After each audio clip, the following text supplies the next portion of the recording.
All right, good morning. It's 10:01. I call this meeting Wichita County Commissioners Court to order. Everyone please rise. This time I'd like to call on Commissioner Fincannon to give the invocation. Pray with me, please. Dear Heavenly Father, you're God Almighty, Lord. We thank you for allowing us to be here today, allowing us to be here in a courthouse and a government public event that we can still pray to you, Lord. I'm very thankful for that. I'm very thankful for my county family here, the family and friends that I have around the community. I just pray, Lord, that you be with us, helping us make the right decisions for the county, and help us all seek your name. Through Jesus Christ we pray. Amen. Amen. Thank you, sir. Y'all join me in the pledge, please. I pledge allegiance to the flag of the United States of America and to the republic for which it stands, one nation, under God, indivisible, with liberty and justice for all. Now the Texas pledge, please. Honor the Texas flag. I pledge allegiance to thee. Texas, one state, under God, one and indivisible. Thank you. Take seats, please.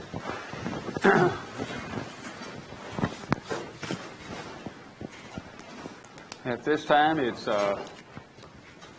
10:03, and I would open it for public comments. Anyone in the audience or on the call-in wish to make any comments? All right. Hearing none, I will close the public comment session at 10:03 also. Okay. Got to ask court to, okay. I'm sorry, that's right. I skipped right past that. There is a reason y'all are here, isn't it? Yeah. Okay. Yeah. I just don't come over and meet you when I need something. All right, Ms. Smythe, why don't you and Mrs. Abera join us up here, please? Well, I look back and I didn't see her, but Molly's tall and Angie, you're a little shorter. And thank you the other day so much for helping me with that. On behalf of Wichita County Commissioners Court, presented to Angie Avera, Wichita County Employee of the Month for July 2022, in appreciation for your outstanding performance, service, and dedication to Wichita County. Thank you. Congratulations. Thank you.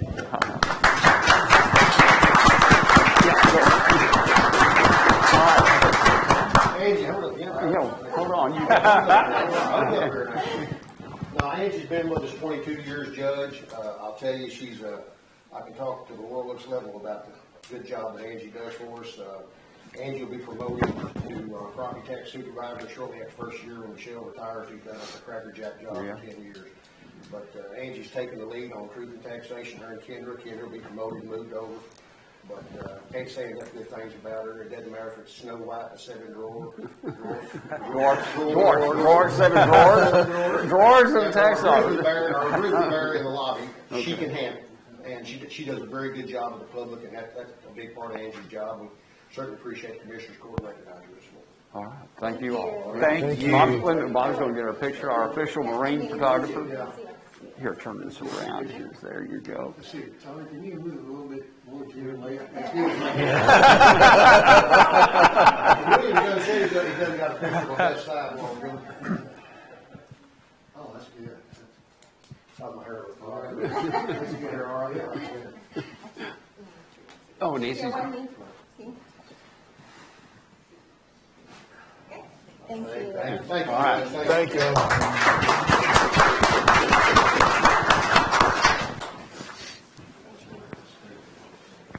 You know, it's bad when you highlight that and you still overlook it.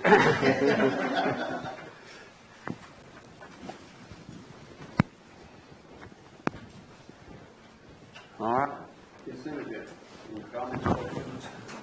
Take care. Just a quick comment on item 7. It's just a name change. The company that we did award that to underwent a name change. So just to make sure that order was correct. All right. Thank you, sir, for catching that. Okay. Motion to approve, Judge. Thank you. Second.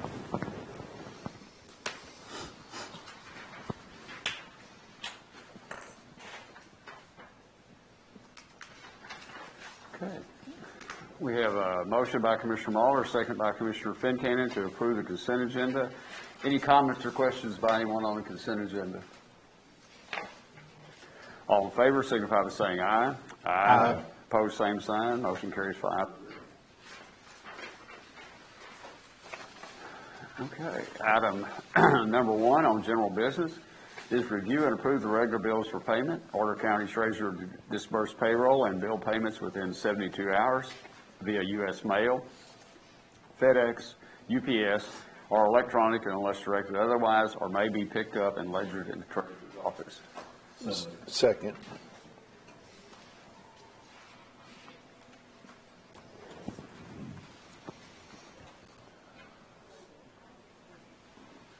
Okay. Any comments or questions on the bills by anyone? Okay. Motion by Commissioner Fincannon, second by Commissioner Beauchamp. All in favor, signify by saying aye. Aye.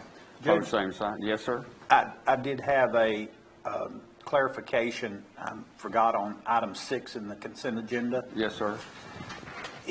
Where are we at after 2023 with that 7,800 per position? Are we still in ARPA monies? Yes. So we can go all of 2023 by carrying that stipend? All of 24 also. Yeah, that's what we've already allotted. And that's why we're doing those incremental tax increases, so that when we finish that, we'll have the replacement money. And what is that amount of money, Cheryl? Do you know right off? It's right at a penny is what I was thinking. Yeah, I think it's like right at a I don't have it right off me. No, but, I'm sure this week, pretty sure a lot of money. yeah, It's nearly $1 million. yeah. 9:30 or so. I wasn't thinking it was that much. I was thinking Well, it was, $7,800 for 129 positions per year. yeah, so okay. that hasn't- That's before benefits, all the fringe benefits. Okay. Yeah. Okay.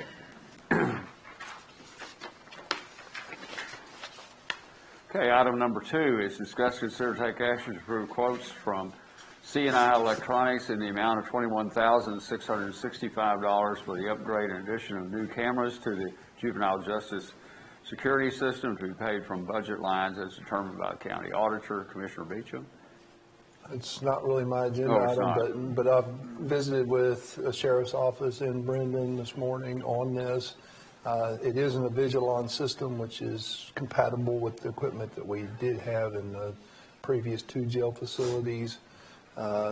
This is needed equipment, but there are certain components that we can take and reuse. So it would be my advice to go ahead and approve this with the caveat to use what is usable of our existing system and let Brendan make those determinations as necessary. Mr. Kennedy's here to speak to that, I guess. Kennedy is here. Oh. Eddie, do you have anything on that? Yeah, I'm sitting here looking at you. The cameras we're adding is to make sure that we've got coverage. There's a couple spots that if somebody's standing in, you cannot see them. So we want to add those cameras to cover those spots in the hallways. And then replacing the servers that are getting fairly old, and C&I said because of the supply chain, it would not be like if they went out, we could get them right away, that it was going to take a while to get them. So trying to be proactive and get those replaced before they go completely out. Okay, will you have any spares then when you finish or not? I don't think so. They may be going to try to use some of the existing monitors to hook the cameras up to, but I'm not 100% sure if they're going to be able to do that or not. Okay. The servers will be spares. There will be 2 of them, and both of them will be backed up to each other. So there will be multiple redundancies. So you could lose a server and not drop the whole system. Okay. The servers probably are even easier to acquire than the cameras. We don't have to acquire cameras. There's only an addition of 4 cameras that we can take from existing stock. Okay. So we will not have to purchase cameras. Okay, if something happens to any one of the cameras, do we have anything sitting on the shelf? Yes, sir, we do. We have Okay. about 20 of them that we can But offer. Kurt had mentioned the blind spots to us, Eddie, I think before, that y'all were concerned with. Yeah. Okay. So motion to approve with that Thank you. caveat to use what is salvageable. Gotcha. Okay, any other comments or questions on that? Cheryl, where do you think that should be paid from this year? Probably going to be paid for permanent. Permanent, okay. All right. No other comments? We have a motion by Commissioner Beauchamp, second by Commissioner Fincannon. All those in favor signify by saying aye. Aye. Opposed, same sign. Motion carries 5-0. Item number 3 is discuss, consider, take action to authorize the tax assessor collector to enter into an agreement with a person who holds an auctioneer's license to advertise the auction sale for personal property and the conduct of the auction sale for personal property and pursuant to section 33.25 of the Texas Property Code, Tax Code. Mr. Smythe. I'm gonna defer to Rue here, she's gonna contact me on this deal, but here's the deal, this is what we kind of talked about Friday, Commissioner, Judge. Yes, ma'am. Yes, We're sir. at a point now to some degree from that being an advantageous standpoint with, and I don't know whether we'll use this model, we get to meet on this collectively and talk about it, but we always try to maximize our collection strategies to recover the maximum amount of taxes. I mean, that's a given. So every now and then you have a set of circumstances, like I kind of used an example Friday with Mickey and Jeff bidding on a piece of equipment. We've got a great month. Our auctions, we always have good auctions, always have good turnout. Tony and Molly and Gene and Justin always do a good job promoting, and we do have good in-person auctions. But also there's another component that we have been using for a while, and Molly kind of got some experience with this with an account out in East Texas where we're well. But the thing is, you know, Mickey can be standing here wanting that tractor trailer rig, and Jeff can be sitting this morning in Jacksboro, and it just depends. We all know about auctions. It's who wants it the most. So it's a very advantageous model, Judge, for us to entertain using. I do not know. We haven't sat down and talked collectively about how we may use this very frequently or very infrequently. Like I said, we're going to be on that maybe the first part of next week, but this is all statutorily driven. I think Jeff and Molly have kind of talked back and forth, and we had to bring it to the Commissioner's Court to get a resolution.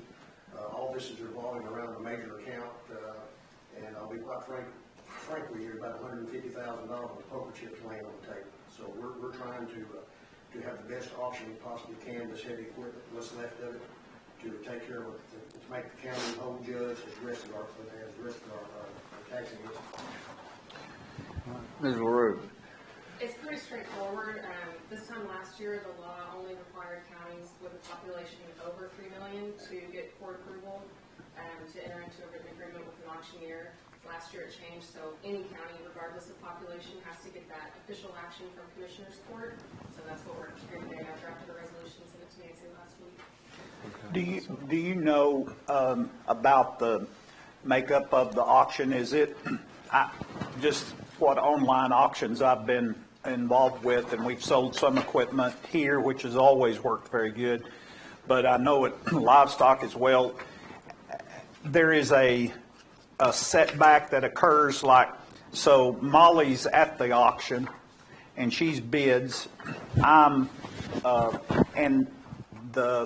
a time is fixing to expire, be it 2 seconds, 5 seconds, whatever given, 30 seconds. And I hit it again, then it triggers another 30 seconds or minute to go. Do you know if that's kind of the format of an online auction like this would be?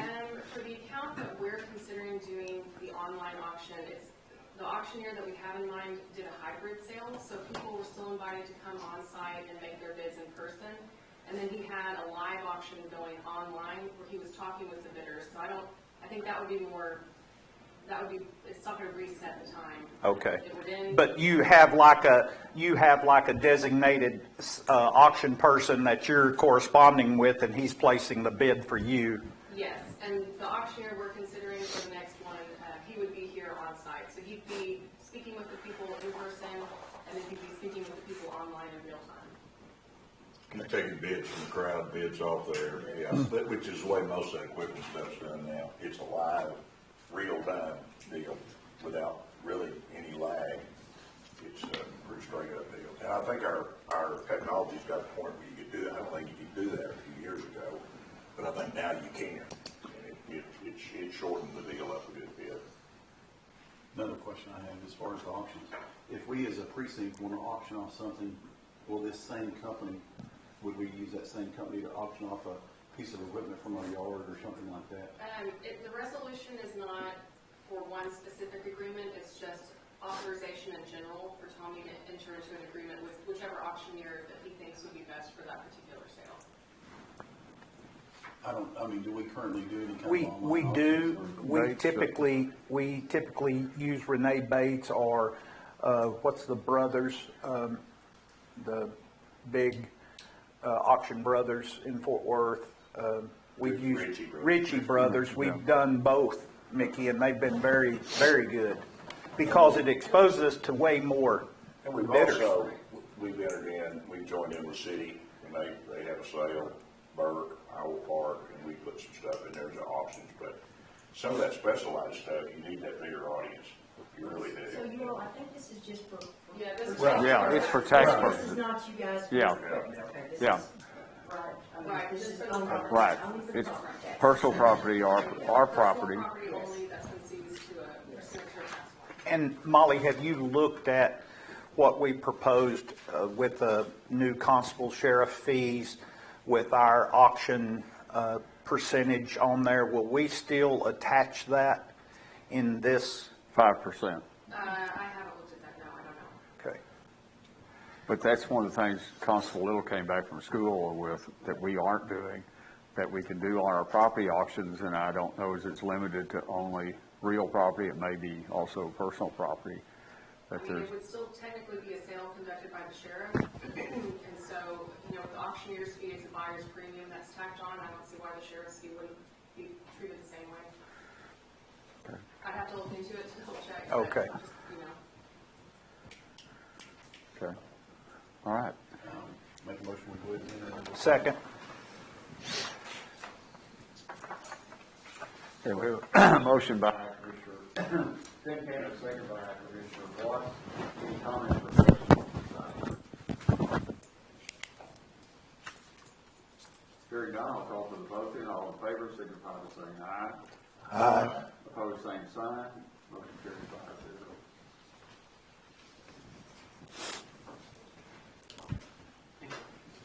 Appreciate it. Thank you. Thank you all very much. y'all have a good one. You don't know what you might miss. Tony, feel free to come back anytime.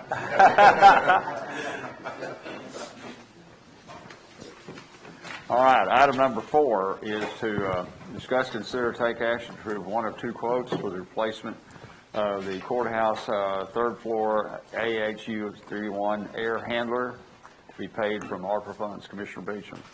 Yeah, Judge, I have Rick here to speak on that. He can tell us more about why we need to replace that. So basically, this serves DA's area, the court number 2 up there. It serves that whole kind of third floor section. Evaporator coil on that particular unit is partially feeding. It's feeding enough to kind of maintain, but I can't get anything better than 60-degree discharge air temperature out of it. Water temp going through it's just fine. It's just water temp coming back. We just can't get enough through it. Secondly, that particular unit has got a heating coil in line, a cooling coil afterward, another heating coil after that. And so throughout the however many years it's been up there, well before my time, I'm sure, Yeah. those coils have just built up debris internally. So in order to, one, flush it out to try to get it to where water flows adequate through it. Secondly, to get all the dirt out of it, all those coils, you would have to physically remove almost every bit of that system out of that closet to service it, to get it back to conditions that would be reasonable, you know, where it can manage the space. I know that section up there has struggled since the day I came here, and it's just not going to get any better. And It's a poorly designed air handler that you can't maintain without bringing the whole system offline for days, so. Many days. Yeah. And, So, also, if we do decide to do this, that during that time, I also am going to flush and remove all the water out of the system and put in fresh water, fresh chemicals, and we'll start fresh in the whole system as well. That whole chilled water loop, all the way going back to the main chiller. So, very good. that's the goal. We're also going to add UV lighting to that particular unit to, I think, help us maybe pay for that with ARPA funds. Well, it'll act as a filter for contaminants, so, Yeah. so it would become ARPA eligible at that point. Right. Will we maintain the UV system for the years to come? I'm not sure. Yes, we will. So, but we'll try. So. And what is, Rick, what are you thinking we're looking at here, cost-wise? It's, we had 2 bids. 2 proposals. One with UV lights included is $74,722. That's from James Lane. The other is from Trinity. These were the only 2 companies that were interested in bidding on the project. The other one is from Trinity, which is $76,651 plus an additional $2,740 for UV lights. Do you have a recommendation on either one of those? Well, based on the price and the mechanical ability, James Lane, I believe, they would have the better resources to do the job quicker. Okay. And that's going to be important because we'll be taking down the entire chilled water system during that period. We're hoping to do this during the winter time, but the build time on these things are getting longer and longer and longer.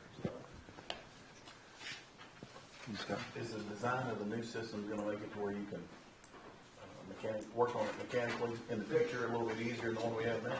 They have made the serviceability. If you were to go to the second floor air handler here, you'd see that they put spacing between the coils. So stacking them all together like they did in the 30s or 40s or whatever, they kind of. Yeah, you can get in and clean them. Yeah, it's not a lot of fun, but you can get in and clean them. Right. Yeah. It's serviceable, whereas others in the past they weren't built. They were just built to last 30 years or whatever it was, and then that was it. And these were probably original to that's the 3rd floor, so it's probably installed in the 80s, so 86, 85, 86. And Cheryl, another question on this, as far as that, 75,000, 76, that wasn't any allocated money that we had for ARPA money, so. It is, well, we allocated a lot of it to just permanent improvements in general, so we'll just take it from that permanent improvement that's already allocated there. Does that price include the UV light? 74. Okay. So, motion to approve the bid from James Lane at 74,722. Second. Motion by Commissioner Beauchamp, second by Commissioner Mahler. Anyone have any questions or comments on this item? Okay, hearing none, I'll call for the vote. All in favor, signify by saying aye. Aye. Opposed, same sign. Motion carries 5. I've got one other question, Judge.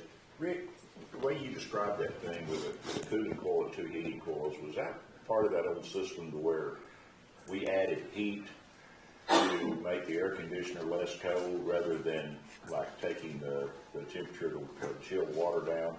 I think that's the system that was in this building when we. What I've seen it's on some of the other systems too, some of the jail units, and what they're labeled as is emergency heat. Okay. So it's like one coil, one heating coil is your standard heating coil. And then if something happens to that coil, then you have one downstream on the cooling coil. Okay. And you can use it, and it'll come into play, and you can use it for heat in case you lose your primary coil. Okay. So I think it was redundancy, and I'm speculating. Yeah. It's for redundancy in case you did lose a heating coil, and you could still maintain temperature for the space. I don't think it was for reheat, Yeah. like you're referring to. Most of that would happen in the VAV boxes if they had reheat built into those. I think we found some of that in that old system in this field. I thought, my goodness, what a, not the most efficient thing in And the world. Rick, I don't know if some of that has been re-looked at, but I do know that before in John's old, Gillespie's old office, we've gotten up there and disconnected the vent because he couldn't stop the flow of air coming, and if he tried to close it down, it nearly started whistling, and it was blowing paper off the desk, and it would just freeze you out. And so we unhooked that vent in it where it was kind of into the attic, and I wonder if there were several others that were like that, if we've looked at those. Well, I mean, it seems like every day I run into a new challenge. I find new things. But one of the things that I did find up there is that those boxes, those were originally, they have reheat in them, strip heat.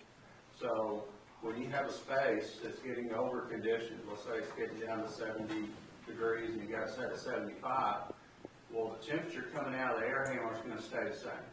It's set at 55 or 50 degrees, whatever it is, at the main air handler. And so the idea was to maintain space temperature, that electric heat strip would kick on. There was a fan, it's fan assisted. It would kick on and try to maintain that space, which is not the most efficient. You're running heat and cooling all at the same time. But it's all about, it's comfort conditioning. Right. That's what it was about. So what we found in some of those areas where they have super long duct runs, that they weren't getting hardly any heat, like John's office where it's all glass. Right. So I disconnected the heat, but I ran the fan, so now I can get more air into his space, and without running the heat, and get him a little more cooling when it's 180 outside.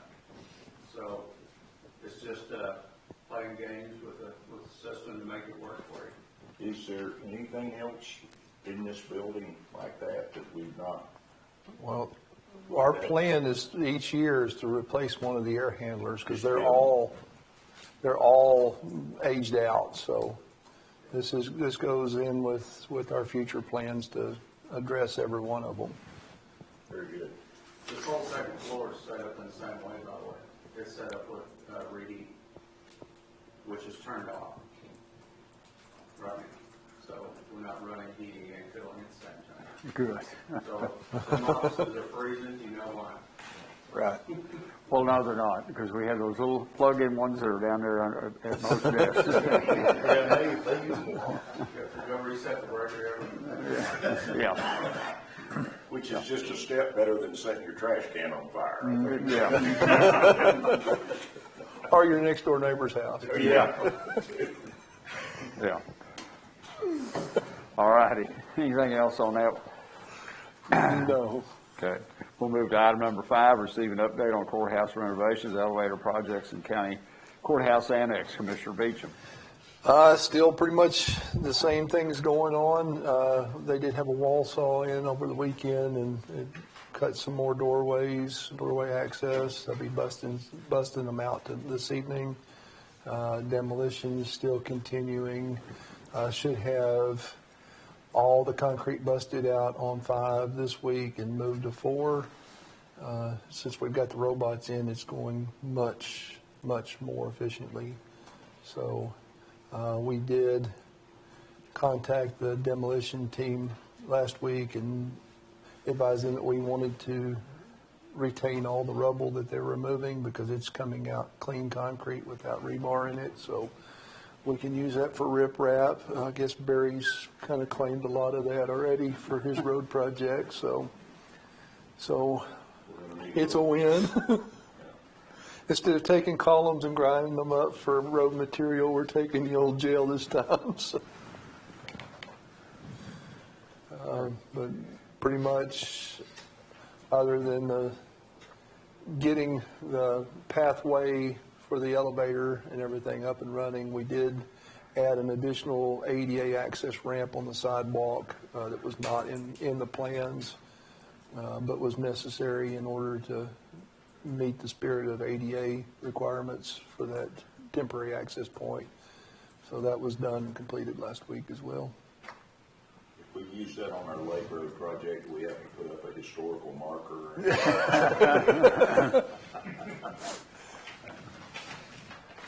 You didn't until you said that. Now you probably didn't have to. We can get it done. So moving along. What about, everything went fine with the annex elevator and its service and repair, or? Yeah, I was Last more dealing with the stairwell and the. Okay, that's right. They were re-plastering and texturing that stairwell, so we need to close off that whole area. Okay. All right. But yeah, everything's moving well on that. Okay, item 5 is 2023 department budget discussions as needed. Do we have anyone here that wants to make anything here in the last moments of trying to put together the budget? Had a good presentation from Mr. Smythe last Friday night. The proposed budget will accommodate those, and then you'll have the more imminent change on next Monday's agenda. So.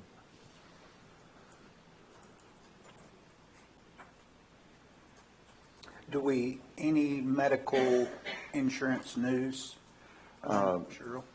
I called and talked to them last week, and they assured us that the increase, that was the maximum increase, the 4.9. 4.9. We're gonna go ahead and estimate that at Okay. 50 a person, and we should be covered, so. Okay. Yes, we're now over the $800 mark per person. So that's, we're going to have to watch what that's going to do this coming year on the health savings reimbursement. Or, yeah, On our HRA. HRA, yeah, Think about some different alternatives. yeah. So, And that is still, the way we have that is from 700 to 3,000? Is that the range? Yes, Okay. so we can either raise that minimum up, and that helps us a little more on our end, or we can get rid of the HRA, or we can look at an HSA plan. So there's a couple of alternatives out there, we just need to look at what's gonna be the best. Do we lose, Cheryl, the flex when we You lose the establish flex it? when you go to the HSA, but you can pre-fund an HSA basically. Oh, help okay. everybody. And the benefit of an HSA over a flex plan is that it's not a use it or lose it like your flex Right, plan is. You can right. carry it forward, so that is a beneficial thing with the HSA. Right.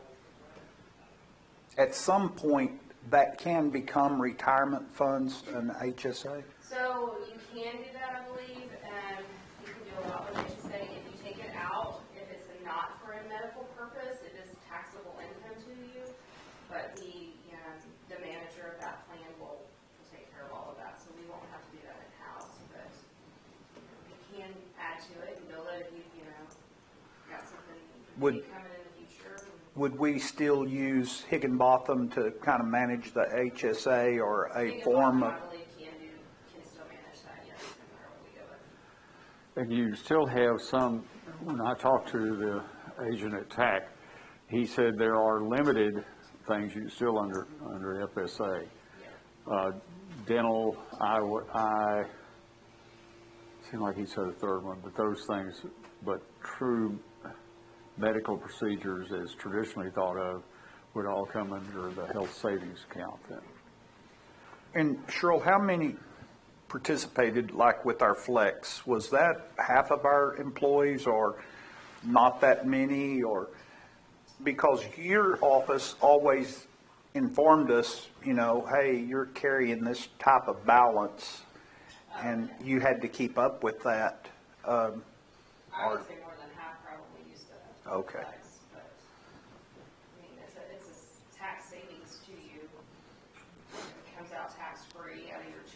Right. You can use it for your co-pays and whatever else that you choose. Are retirement and Social Security paid on that? Well, it's pre-tax, so no. So pre-tax now, okay. The only other thing I had on budget was Commissioner Watts, you had talked to Nancy, and I grimaced that you didn't say it last week, but it was a good idea, so I have to live with it, of going to the $15 an hour as a part-time wage. Now, was that for only in Road and Bridge, or is that county-wide that it would be up to $15 an hour plus costs, plus payroll costs? I really was thinking in terms of Road and Bridge, but I know these other departments having a terrible time getting somebody to apply. I'd say we set it at up to 15 and let each manager decide what their needs are. And So it, we'll Because- just budget it at 15 an hour. plus payroll costs or staffing agency costs. There's a big difference in the quality of candidates from the $11, $12 range when you hit the $15 range. That's right. Yeah, so full-time employee at $15 an hour is gonna be $31.2 before fringe. Okay. All right, anything else, gentlemen, or anyone in the audience? I was wondering, Judge, if I added UV lighting to my registration station, would I be what rabbit would kind of hide back in the dark? No, but everybody'd be tanner than they had been. Your whole HVAC system is being replaced to make it compatible. The entire first floor is getting replaced. All right. Well, if there's no other business involving budget, it is 10:39. And Nancy, do you have anything that we need any clarification on? I think you all did I do want to say that work Nancy and Debbie put in a lot, Cheryl and her team were doing. Hopefully we'll go over this the latter part of this week, either Friday afternoon or something. Draft revenue estimation probably for you later this afternoon, so I'll start going forward. Okay. Oh, wow. And we've got a comprehensive payroll sheet now, Cheryl. You feel good about that? Kind of shows all the change? Okay. And Judge, Nancy brought up something to me on that 15 that really in my mind is irrelevant, but she was asking me about the operator pay, and a couple of years ago we said, hey, an operator needs to be $19 an hour, and just a good hand is $16 an hour. We use that as some kind of guide in Road and Bridge, but we don't have to. I mean, we've gotten everything set now. There's no need to that's not a relevant number to us anymore, is it? She was inquiring about that, and I got to thinking more about it. I think we just used it as our gauge stick to Well, we did that to adjust their regular employee wages. a couple of years And ago so- or something to get the, Class A operator paid correctly and then just a good hand paid correctly. Yeah, but if you have a vacancy right now and you hire a temp person, then you're going to put them in that slot. So whatever that hourly rate is, you've got in the budget. Yes. Otherwise, if we're going to have something where you've got, let's say, money for part-time personnel, right now, that would limit that to $15 an hour. But you'd always come in on for court approval on that, where you're going to hire a temporary Class A operator, then, you'd be able to do that. Okay.